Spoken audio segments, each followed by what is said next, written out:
para sa mga taga-subaybay ng EDSI Love Team, EDS at VNC. Binigyang diin na kahit mawala ang lahat, hindi mawawala ang EDSI. Ayon kay Kuya Redsen, may bago na namang abangan at ito'y siguradong ikagagalak ng mga fans. Nagbigay rin ang host ng maraming special shoutout sa mga kilalang supporters gaya ni na Sir Arnold Servicio, Madam Annie Shureta, Sir Ronnie Balilo, Madam Telma Borgus at Madam Marilo Orozco. Binanggit din ang patuloy na pagsuporta sa buong Kalingap family, lalo na kay Kuya Val Santos Matubang, Kalingap Rob, Ate Edna Vlogs at Madam Jackie Tapia. Pagbabalik ng EDSI at background ng kaganapan. Matapos ang ilang linggong pahinga dahil abala si VNC sa kanyang pag-aaral, muli na namang magbabalik sa vlog ang Love Team. May bulong mula kay Red Zane Vlog na nagpapatunay na tuloy pa rin ang EDSI at nasa Israel na raw sila. Tila biro ngunit nagpapahiwatig ng matibay na samahan. Naalala ng host ang huling vlog kung saan na-prank ni Papa Ed si VNC na parang na-aksidente siya. Sa prank na yon, halatang nag-alala, natakot, at kinabahan si VNC para kay Papa Eds. Ngayon, malaking tanong kung babawi na ba si VNC sa prank na yon. Pagbabalik tanaw sa sweet moments ng EDSI, ipinakita ang ilang eksena mula sa kanilang lambingan at kwentuhan. Nag-aalala si Papa Eds para kay VNC, nais niya itong ihatid para sa kaligtasan. Binanggit ni Papa Eds na sinabi ng tatay ni VNC na dapat siyang alagaan. Nagpapalitan sila ng biro at kilig moments, tanungan kung namimiss ba nila ang isa't isa. Biro sa livestream na ayaw matapos dahil sa sobrang sweet ng usapan. May usapan na wala pa akong karapatan at baka makasuhan dahil bata pa si VNC, pero malapit na raw itong mag-18. Nagplano si Papa Eds na sorpresahin siya sa kanyang ika-18 karawan. Lumulutang ang natural na chemistry at sweetness ng dalawa, bagay na matagal nang na-miss ng kanilang mga fans. Pagpapatibay ng Love Team, nilarawan ng host ang pagmamahalan ni na Papa Eds at VNC bilang legit na legit, solid na solid. Kahit ilang linggo silang walang content, nanatiling buo at masaya ang kanilang relasyon. Ang pagbabalik nila sa vlog ay isang positibong balita para sa mga tagahanga.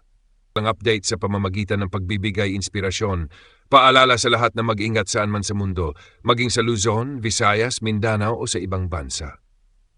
Hinihikayat din ang mga tao na pahalagahan ang maiksing buhay at mag-enjoy. May huling God bless para sa lahat, lalo na sa Team Kalingap. Kung gusto sa EDCDN ang bumati ng magandang araw at gabi sa lahat ng manonood, sabay bigay ng mega love shoutout.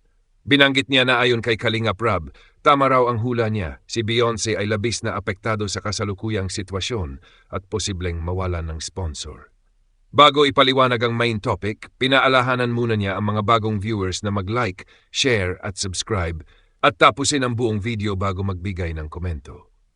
Hinikayat din ang patuloy na suporta para kina Kuya Bal at Kalingap Rob sa kanilang charity vlogs na nagbibigay saya at tulong.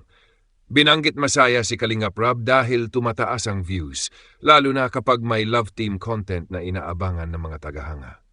Paglipat ng usapan sa EDC, maraming nagtatanong sa update ng EDC, Love Team ni na Papa EDC at Beyonce. Ayon kay Papa EDC, maayos at masaya ang relasyon nila kahit hindi na masyadong nayu-upload ni Kalingap Rob ang kanilang videos.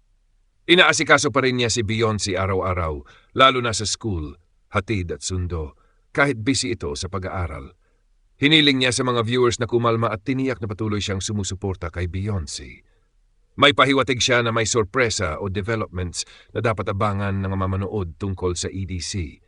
Ipinahayag ng host na kapag tuluyang nawala ang EDC, malulungkot ang mga fans dahil nami-miss nila ang kanilang bonding, sweet moments at magagandang komento mula sa viewers. Gayunman, kahit wala sa video, patuloy daw masaya at matatag ang kanilang samahan. Paglipat sa usapan tungkol kay Beyonce at sponsor issue, ayon kay Kalingap Rob, tama ang hula niya. Sobrang apektado si Beyonce sa sitwasyon at posibleng mawala ng sponsor. Isa sa ikinakatakot ni Beyonce ay ang pagkawala ng suporta sa kanilang Love Team, na malaking ambag sa kanyang popularidad at sa viewership ng channel. May mga bashers at inggit na nagpapabagsak sa kanya kahit wala siyang ginagawang masama. May isang kilalang reactor na umano'y nanira pa sa kanya. Dahil sa patuloy na pambabash, pinili raw ni Beyonce na manahimik. Ipinunto ng host na kapag nawala ang Love Team, posibleng humina ang suporta at views, na mahalaga rin sa charity content. Bagamat marami nang naipakitang kontribusyon at natanggap na tulong si Beyonce, Naniniwala ang host na dapat manatili ang love team dahil nagbibigay ito ng inspirasyon at tibay sa mga solid viewers. Nagtapos ang pahayag sa pag-asang magtuloy-tuloy pa ang suporta sa Team Kalingap at hindi agad susuko sa oras ng pagsubok. Kung gusto mo, Team Eds at VNC.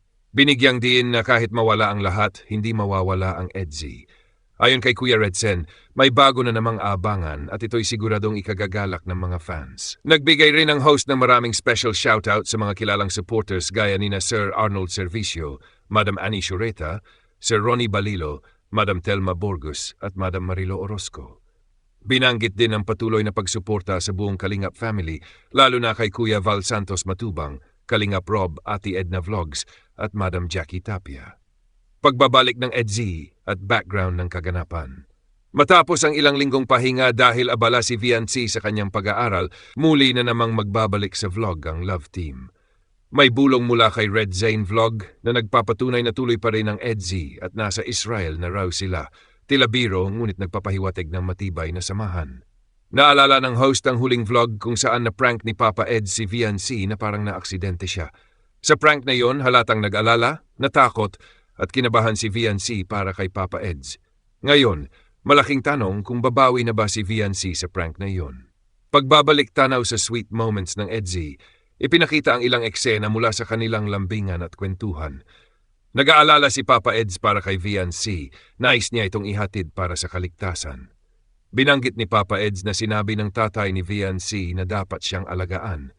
Nagpapalitan sila ng biro at kilig moments, tanungan kung namimiss ba nila ang isa't isa.